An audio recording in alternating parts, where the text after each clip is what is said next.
એક આરોપ. પણ જ્યારે આપણને સોનું દેખાય ત્યારે દાગીનો રહેતો પણ નથી. એમ આ જ્યારે ચાર વસ્તુ આપણને પ્રાપ્ત સદગુરુએ કરાવી છે અને જ્યારે આપણને એનો જ્યારે અનુભવ થાય ત્યારે દેહ દ્રષ્ટિ મટી જાય, પછી ત્યાં દેહ દ્રષ્ટિ રહેતી નથી. જેમ કબીર સાહેબે કીધું કે કબીર કુવા એક હે પનિહારી અને આ બર્તન ન્યારે ન્યારે પાણી સબને સબમાં એક. જેમ જુદા જુદા બેડાની અંદર બહેનોએ જુદા જુદા કુવાથી પાણી ભર્યું હોય પણ બેડા જુદા છે, પાણી જુદું નથી. પાણી તો દરેકની બેડાની અંદર એક છે. પણ વાંધો ક્યાં પડ્યો? બેડા જુદા બેડા જુદા છે. ઘાટે ગયું. એમ આ દરેક દેહ બેડા રૂપી છે, દરેક જુદા જુદા છે, પણ આત્મ તત્વ તો દરેકની અંદર એક છે. પણ આ દેહે કરી હું પટેલ છું, હું બ્રાહ્મણ છું, હું ક્ષત્રિય છું, હું વૈશ્ય છું, હું શુદ્ર છું, આ બધા આરોપો તો આ દેહના છે. આત્માને આમાંથી કાંઈ લાગતું નથી. આત્મા છે એને આપણે શું કહીએ? હે? એને પુરુષ કહીએ છીએ, એને સ્ત્રી કહીએ છીએ, હે? એને શું કહીએ છીએ? બસ આત્મા એક આત્મા છે, એને કોઈની ઉપમા આપી શકાય નહીં. આવું જે તત્વ એ આત્મ તત્વ છે અને આની પ્રાપ્તિ કરવા માટે થઈ આપણે સદગુરુના શરણે જવું પડે. નામ જ કાશી, નામ જ ગંગા, નામ તીર્થ ને ધામ, સચરાચરમાં નામ વ્યાપક, ખાલી મળે નહીં ઠામ. આ સુણજો જ્ઞાનની નિશા. ગીતાજીની અંદર કૃષ્ણ પરમાત્મા અર્જુનને એમ કે હે અર્જુન, હું વ્યાપક, મારી વગરનું કોઈ જગ્યા ખાલી નથી. હે? તો અર્જુન મહારાજે એમ જ કીધું કે સચરાચરમાં નામ જ વ્યાપક, હે? ખાલી મળે નહીં ઠામ. તમે એને વગરની કઈ જગ્યા ખાલી? એકેય નહીં. તમે ક્યાં આંગળી મૂકો કે અહીંયા નામ નથી? હે? બધે આખા બ્રહ્માંડની અંદર તમે જ્યાં આંગળી મૂકો ત્યાં નામ, અને આ પિંડની અંદર પણ જ્યાં તમે આંગળી મૂકો ત્યાં નામ છે. નામ વગરની કોઈ જગ્યા ખાલી નથી. આવું જે નામ છે એ વ્યાપક તત્વ છે. પણ જે આ બ્રહ્માંડની અંદર જે નામ છે, આ દેહના જે કઈ નામ છે, ઈ નામને જાણવા વાળો ઈ આ નામથી જુદો છે. ઈ આ નામથી પર છે. જુદો છે. ઈ આ નામમાં આવે એવો નથી. ઈ આ બધાને જાણવા વાળો, જે જાણતો હોય ઈ જાણી, જે વસ્તુને જાણી હોય એનાથી જુદો હોય. એટલે આ દરેકને જાણવા વાળો જે અનામી છે એને કોઈ નામ પણ નથી. એને કોઈ નામ પણ નથી. નામ બોલાવે કોણ બોલે? સામું બોલે. કોણ બોલે? કોણ બોલાવે? આ દુનિયાની અંદર આપણે વિચાર કરીએ કોણ બોલે? આ બધા વ્યવહાર શાંતિ થાય. નામ નામ સિવાય વ્યવહાર થાય નહીં. હા, આપણે કાંઈ લેવા જવું હોય તો જો નામ જ ન કહી કે ભાઈ પ્રકાશભાઈ એક વસ્તુ લેતા આવજો, પ્રકાશભાઈ શું લાવે? હે? શું લાવે? નામ દેવું હા, પડે. નામ દેવું પડે. નામ વગર કાંઈ મેળ પડે નહીં. એટલે આ દરેકનું કામ કોણ કરે છે? નામ નામ. પણ નામ ને દેહ છે નહીં.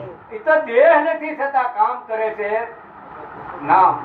પણ જેવી રીતે પેલા આપણા ગામડાની અંદર પેલા પૂતળા રમાડવા વાળા આવતા, પૂતળા રમાડવા વાળા આવતા.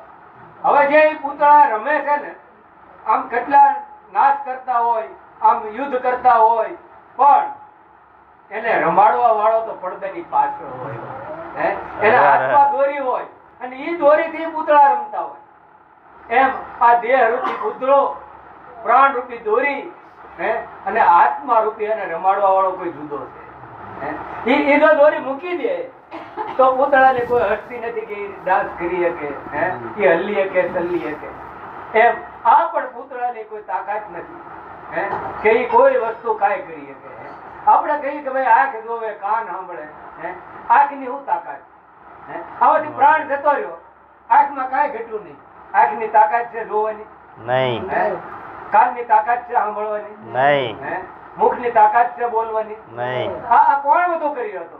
જેમ બોલો પડદા આડે જે પૂતળાની રમત રમાડી રહ્યો હતો, એમ આ એક દેહની ઓથે, તારી ઓથે તું હરી નથી દેખતો. હે? ક્યાં? અરે, પોતાની જ ઓથે હો, કે આગે નથી. હા, જો તારા ઠેકાણે તું હરી ઠેરા, હે? એવું સમજે તો મહાહક કાંઈ. આ બીજો નથી બોલતો આ બીજો કોઈ બોલવા વાળો છે જ નહીં. કોણ બોલે? હે? બીજો કોણ બોલે? બોલે એ બીજો નહીં, પરમેશ્વર છે પોતે. હા, જે હોકારા કરી રહ્યો છે, પ્રગટ બોલી રહ્યો છે, ત્યાં આપણને પરમાત્મા નક્કી નથી થતા. હે? એક પથ્થરની અંદર પરમાત્મા નક્કી થાય છે. એક પથ્થરની મૂર્તિની અંદર પરમાત્મા આપણને નક્કી થાય છે, પણ જે હાલતો ચાલતો બોલતો પ્રગટ, ત્યાં પરમાત્મા આપણને નક્કી થતા નથી. નથી. આવી તો આપણી કઠણાઈ છે. આવા સંતો આપણને મળે છે, આવું બધું સમજાવે છે, પણ આપણી કઠણાઈ તો જો હે એ પથ્થરની અંદર નક્કી થાય, પણ જે ચેતન છે, હે પ્રગટ બોલી રહ્યો છે, ત્યાં નક્કી કરવું બહુ કઠણ છે. ત્યાં જેમ તેમ થાય એમ નથી. નામ તમારી નગરી કઈ છે, ક્યાં છે મૂળ મુકામ, નામ તમારો રંગ કેવો, સફેદ છે કે શ્યામ. આ સુણજો જ્ઞાનની નિશાની. આ જ્ઞાનની નિશાની છે કે નામને જાણી લો. હે એની નગરી કઈ છે, એનું મુકામ ક્યાં છે, નામ ક્યાં રહે છે, નામ રહેશે ક્યાં? અરે નામ ક્યાં નથી ઈ કયો. હે નામ વગરનું કોઈ ઠામ જ ખાલી. નામ વ્યાપક છે, સભર ભરેલું, એના આધારે બધું ટકી રહ્યું છે. એની વગર કોઈની હસ્તી છે નહીં. નહીં. એટલે કે નામ તમારી નગરી ક્યાં છે, ક્યાં છે મૂળ મુકામ, નામ તમારો રંગ કેવો, આ સફેદ છે કે શ્યામ. હે? એને કેવો રંગ કહેવાય? હે? એને સફેદ કહેવાય, નહીં. એને કાળો કહેવાય, નહીં. એને લીલો કહેવાય. નહીં. બસ એ તો એક જેમ આ પ્રકાશ છે એમ પ્રકાશ સ્વરૂપ છે. બાકી એને કાંઈ ઉપમા દઈ શકાય એવું નથી. એને કાળો ન કહી શકાય, એને સફેદ ન કહી શકાય, એને લીલો પણ ન કહી શકાય. આવું જે તત્વ છે કે જ્યાં વાણી વિરામ પામી જાય. કીધું ને આપણે, વાણી રે વાણી મારા ગુરુજીની વાણી, આ જીવતા જીવતા પવનાય ભાવે મુવે ઘરે આણે. આ મારા ગુરુજીની વાણી છે. આ મારા ગુરુનું જ્ઞાન છે કે જ્યાં જીવતા પરણાવી, એટલે જીવ ભાવ હતો, જગત ભાવ હતો. સદગુરુના શરણે ગયા ને ત્યારે આપણે જીવ ભાવે ગયા. મારે કંઈક જાણવું છે, મારે કંઈક પ્રાપ્ત કરવું છે, મારે જ્ઞાન પ્રાપ્ત કરવું છે, મારે મોક્ષ જોવે છે, મારે બંધનમાંથી છૂટવું છે. આવી આશા લઈને સદગુરુના શરણે. પણ જ્યારે સદગુરુના શરણે ગયા, તન મન ધન સમર્પણ કરી દીધું, શીશ સમર્પણ કરી દીધું. જ્યાં મહાપ્રલય થઈ ગયો, અંધકાર ધંધુકાર થઈ ગયો, હે તો પછી સદગુરુએ કીધું કે બોલ, હવે તું કોણ છે? હે તું બંધાયેલો છે તો તને સ્વરૂપ, તું અજ્ઞાની છે તો તને જ્ઞાન આપ. હે તું બોલ, તારે શું જોવે? અરે તું પોતે જ જ્ઞાન સ્વરૂપ છો. હે તું પોતે જ્ઞાન સ્વરૂપ છો.